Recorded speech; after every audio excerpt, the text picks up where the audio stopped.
Alright, my name is Randy Seal. I'm owner and operator of Reflector Production and Recording. What I'm going to do today, what I have here is a Euphonix MC mix. I just replaced the face and I'm getting ready to replace this one. Actually, this one isn't cracked. I had one with a hairline crack between faders 4 and 5. They're actually up at the top. Disassembled it. You can see this little part right here. I'll hold it up to the camera. In between my fingers, it's a standoff which has the screw in it. You'll see that there's a screw in there that it bolted that down from the back to the top of the circuit board. That was broken on fader number 5. Although my faders weren't bulging up when I tried to take the screw loose, so I would assume that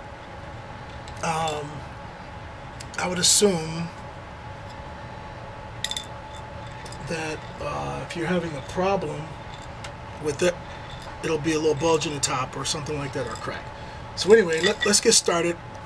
What we got to do, the first thing, before we take the faders, disassemble the fader screws, we'll take the fader caps off. Actually, I'm going to show you. I replaced my fader caps. There's a gentleman, a company in Germany. You can just flip these off because I think they feel lightweight and cheap. So I'm going to use the fader caps for Pro Control. So I found them. These are actually the satin finish, kind of like the ones on the actually the ones on the Yukon, and the artist are satin finish fader cap. This is the ribbed cap, the same style cap right here. To, well, on my right, your left, if you're looking at this probably. But anyway, on my right hand there, this fader cap is the same style that's on the Pro Control. Actually, and even on the Pro Control fader, it's probably a millimeter wider. So if you look at the thickness between the two, I don't know if you can see this in this video. Maybe I'll put them side by side. You can tell that it's a bigger fader cap. It feels better, feels more professional, and it is metallized, so it responds to touch sensitivity.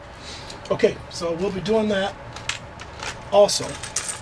Right now what I'm going to do, pull those fader caps off. Now we're going to pull off the tops of, these are kind of tight, they're like metallized plastic too, for the touch sensitivity. Pull these now, you can just gotta grip them kind of snug and pull them. Alright, take those off. Store those out of the way. Next, what we're gonna do is take it, we're gonna flip this MC mix over. If you can see that. And then we got 1, 2, 3, 4, 5 screws. Alright, one in each corner and then one in the center. Then I'm going to pull this riser out of here too. And I'll show you how to do all of that. This is a job. It takes a little time to do it. Actually, I use the number 2 Phillips for much of this and not all of it. But anyway, we got those screws out, so I'm going to come over here. You can see that, so I can get this riser out of here. I'm going to remove this screw.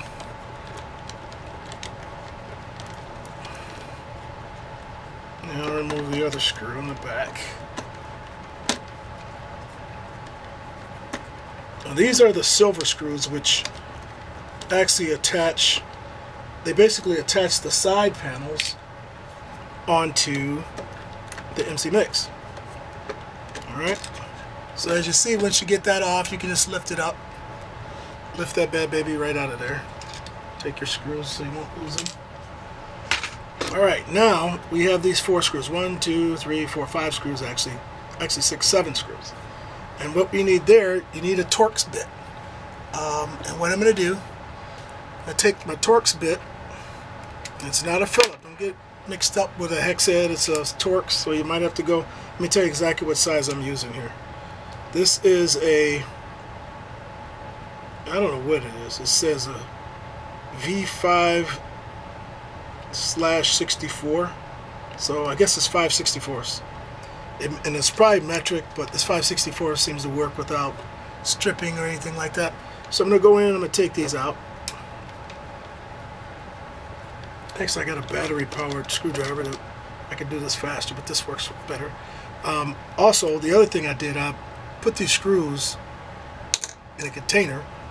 So I have containers here that I'm storing my screws in there so I won't lose them and drop them all over the floor.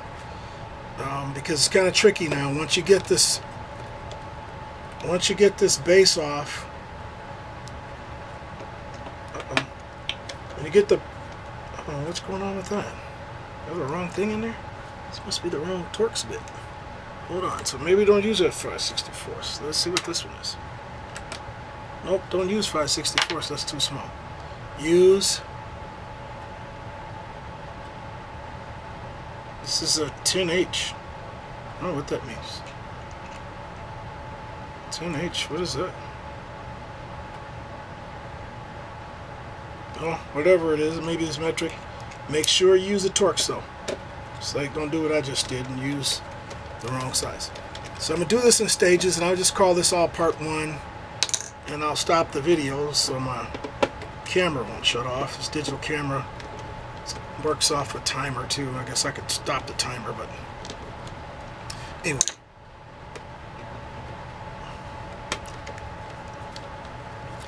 That little wind noise you might hear in the background, that's actually a portable air conditioner I got running in here right now. That's shooting air around the back of the room. So anyway, alright, I got one more screw, 2 more.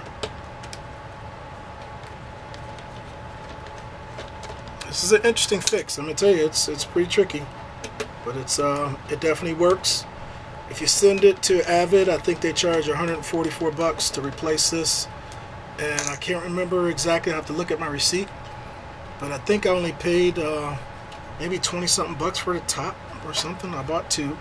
So anyway, there goes the base off the Euphonix MC Mix. Taking that off.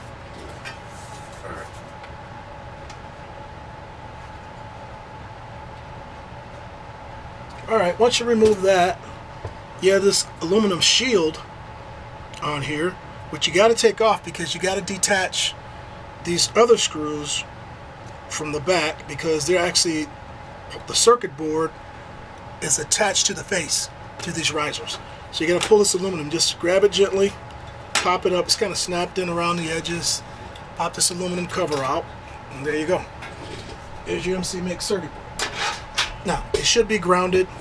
Mine's disconnected. You know, usually when you ground it, excuse my doorbell. When you ground it, that's my doorbell from our studio. Somebody must be outside. They'll get that upstairs. But anyway, on this MC Mix now, what we have to do, there's screws in here. I'm going to try to point them out to you as I hold it up. I'm getting some flash there. There's one there. Can you see my fingers? Try to get my hand in there. Anyway, there's a screw here. 1, 2, 3, 4, 5, 6, 7, 8, 9. So let me count them again. 1, 2, 3, 4, 5, 6, 7, 8. Wait a minute. 1. Let's go. 1, 2, 3, 4, 5, 6, 7. Actually 7 screws. The 2 tiny ones up front, I didn't bother about doing anything with those. Actually, they're in the back of the board, the way I'm looking at it. There's 2 toward the back surface here. 2 small screws. 3 actually, I didn't touch those. There's 1 in the corner there. So there's 1, 2, 3, 4, 5, 6, 7 screws. We're going to remove those, and I'm going to pause this, and we'll get ready to start another video. I'll show you how to remove the circuit board.